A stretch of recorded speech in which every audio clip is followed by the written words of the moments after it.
if you run an RIA, you have about 3 weeks to get a WISP in place. If you've never heard of a WISP, I am going to be covering that, but it is a very, very important document. But the key thing that you need to know, and the reason why it's 3 weeks, is June 3rd, 2026 is the Regulation S&P deadline. And if you miss this, the SEC can hit you with fines, deficiency letters, and worse things can happen, but I don't want to get into the negative parts of it. But it is a WISP, a Written Information Security Plan. And I'm going to be covering why do you need one, the important aspects of it, what's actually valuable about it, and what do you get from it. How are you doing? My name is Harrison Barron from Secure Wealth IT. We are a managed service provider. We help RIAs make sure they are compliant and their technology runs the way that they want, whether that's making sure things are backed up appropriately, archived correctly, making sure that annoying printer works, and most importantly, when you're out in front of customers, dealing with customer information, it's secure, compliant, and things don't go wrong in your system.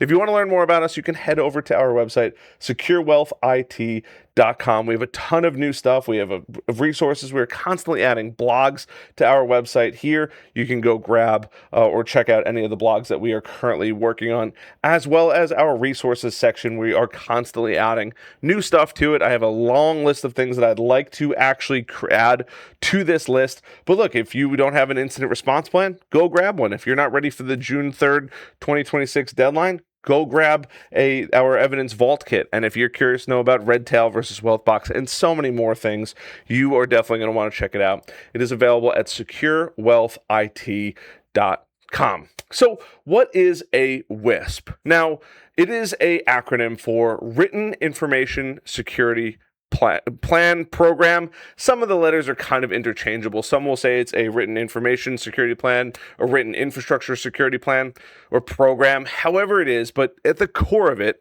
it is a written playbook for protecting client data. That's it. At its core, that is what it is. And it's, believe it or not, it's not a tech document. It's actually a business document. Now, a tech document would be full of all the specs and things of that nature. But it's what you're doing. Think of it like an employee handbook, right? But for cybersecurity, it's what we're doing, how we're doing it, all of that to protect client information. And that's the most important thing, because the SEC will ask at some point, show me how you protect client information.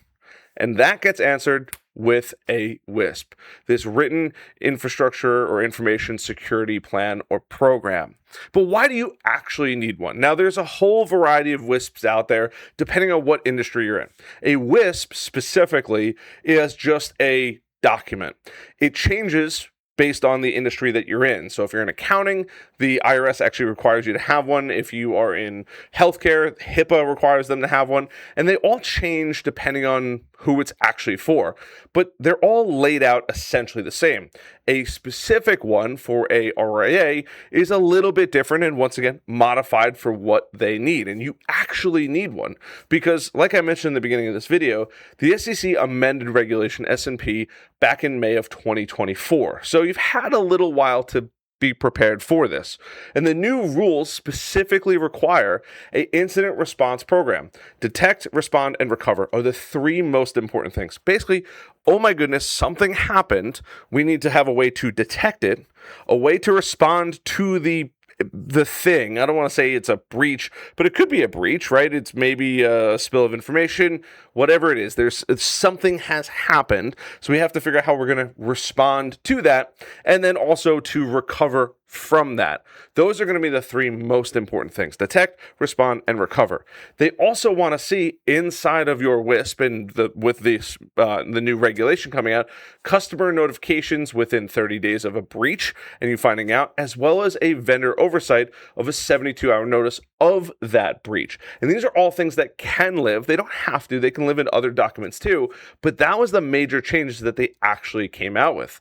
Big RIAs, $1.5 billion in assets under management or more, already have had to do this since December 3rd, 2025. But if you're a smaller RA under $1.5 billion in assets, you have till June 3rd, 2026.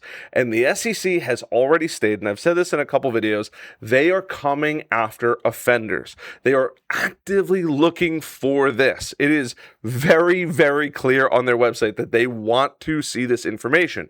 And if you enjoy this kind of content, or Even though I have to give you some bad news, I would appreciate a like button, a subscribe button, and a notification bell. But the SEC said regulation S&P is a priority for this entire foreseeable future.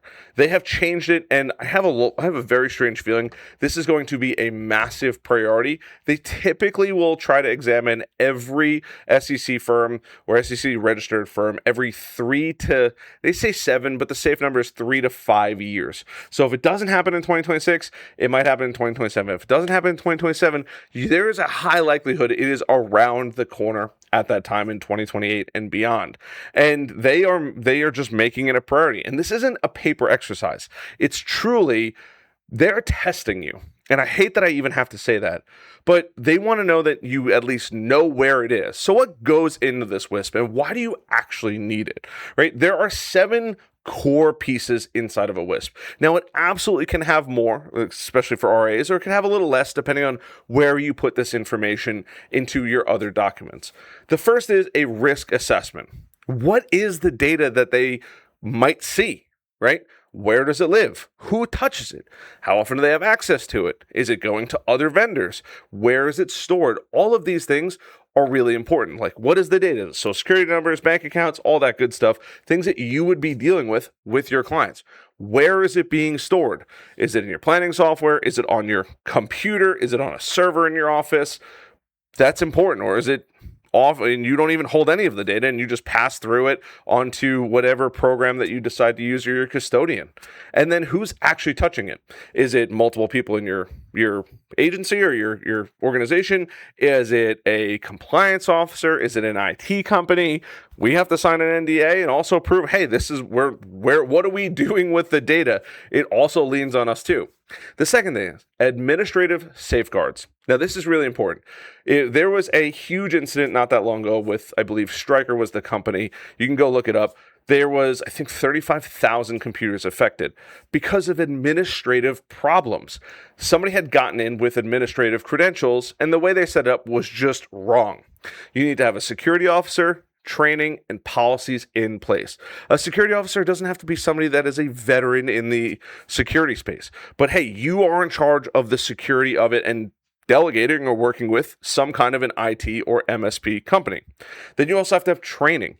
Now, training can be a variety of different things, from how to use software correctly, where to store things, security training, phishing emails, right? Those emails that might be scammy and might not be scammy. And then last but not least, policies inside the organization. The third thing is going to be technical safeguards. Now, these are things I've spoken about in the past, but MFA, multi-factor authentication. Now you've probably gotten to the point where you're getting that not passport, but it's something similar where you scan a QR code, your phone looks at you and says, okay, yep, that is actually you who's trying to access it. That's good. That's just multi-factor authentication. Encryption is another one. Antivirus and firewalls are other things. All of these go in the WISP. So that way, when an SEC examiner says, hey, give me the information, you can provide it right there, and they're just going to ask you to verify some of that information. But if you have it ready, it makes life super, super easy. And the more detailed and accurate it can become, the easier your life becomes during that process. The fourth thing, vendor management. This is going to be a massive, massive problem. I can already feel it going forward for 2026 and beyond. Vendor management is super important. Now, us as an MSP, we will typically do vendor liaison. If there's an issue, you're having a problem, we call that vendor and we resolve that issue without getting you involved. Vendor management, on the other hand, is kind of a 3-way dance here. Every vendor that touches client data should go on that list. The point of contact, who handles it, and their agreement potentially attached to it, or at least filed away. It's very important. Also, letting your IT company make sure that they see these agreements so they can make sure things are in line is also really, really important.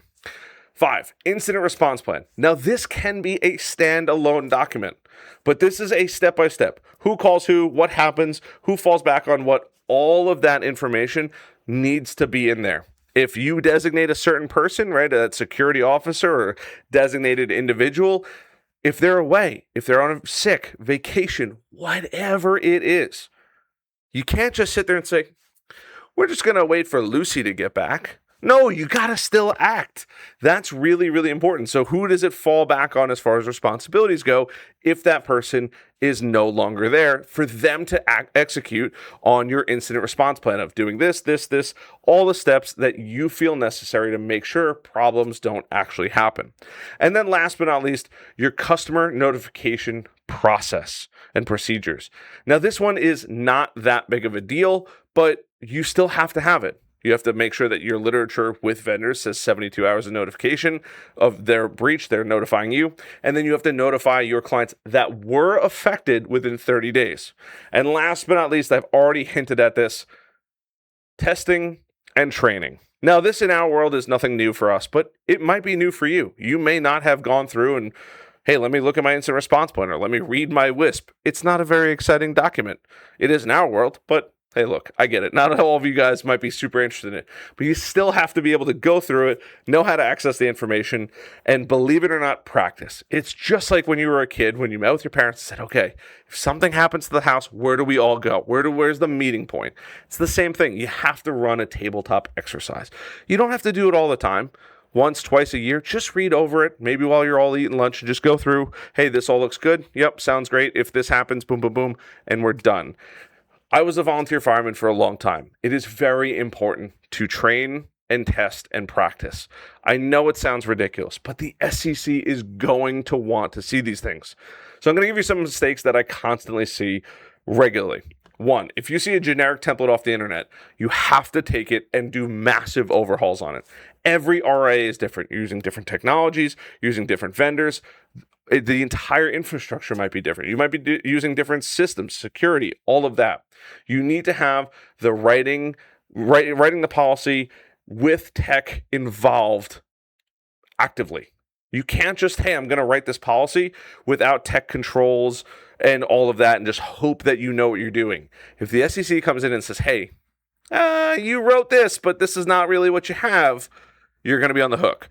It doesn't mean you need to hire somebody like myself or our agency, or company, I should say, in our MSP, but you have to know what you're actually talking about because they are actively looking for you to slip up. And if you do slip up, the nightmare that comes after is much, much worse. You also have to think about, you want to make sure that you don't ignore the vendors. That 72-hour clause is something specific they are looking for. Do yourself a favor. You don't even need to write the WISP. Email all your vendors and say, hey, I need to update our agreements to a 72-hour clause that if you get breached, you'll notify us within 72 hours. Super important. And please don't believe that your custodian or broker-dealer handles everything. I promise you they don't, and their security does not extend to you. We are dealing with a lot of this right now, and I'm doing more and more research, and unfortunately, consistently, your custodian is dropping the ball. Now, it might not be enough to where the SEC cares that much currently, but I can promise you that it's not covering you to the level that you actually think it is. I don't want to paint anyone in a bad picture yet, but do your homework first. That's all I'll say there. There is a report coming out that I am currently working on. And last but not least, do not treat this as a one and done. You can do it once and never forget about it. Or you do it and you kind of change everything afterwards and you never go back and update it. I know that sounds annoying, but when you do make technology changes, you have to go back and make changes to it. They understand that things are going to happen, but the last thing that you want to be doing is scrambling at the 11th hour and you're in hot water. They're angry at you and you don't know what to do because there's so many moving parts. You're reaching out to your tech vendors and they're not getting back to you in a time that makes you happy. I know it stinks. So what should you do this week? Well, first you should hit the like button, subscribe button, notification on this video. Take a inventory of every system and vendor touching client data. If it doesn't touch client data, the SEC does not care about it in the slightest. You need to make sure that you pull your vendor contracts. Ask them for it. Most companies have a legal team. They're just going to send it off to you. You can ask for an amendment. Just type in 72 hour. Do it in long text or do it in a integer 72 and look to see if it's in there. If it is, great. You're probably fine. If not, you got to ask for them to update it. They all know that this is happening. So more than likely it's probably updated, but you might not have the updated paperwork.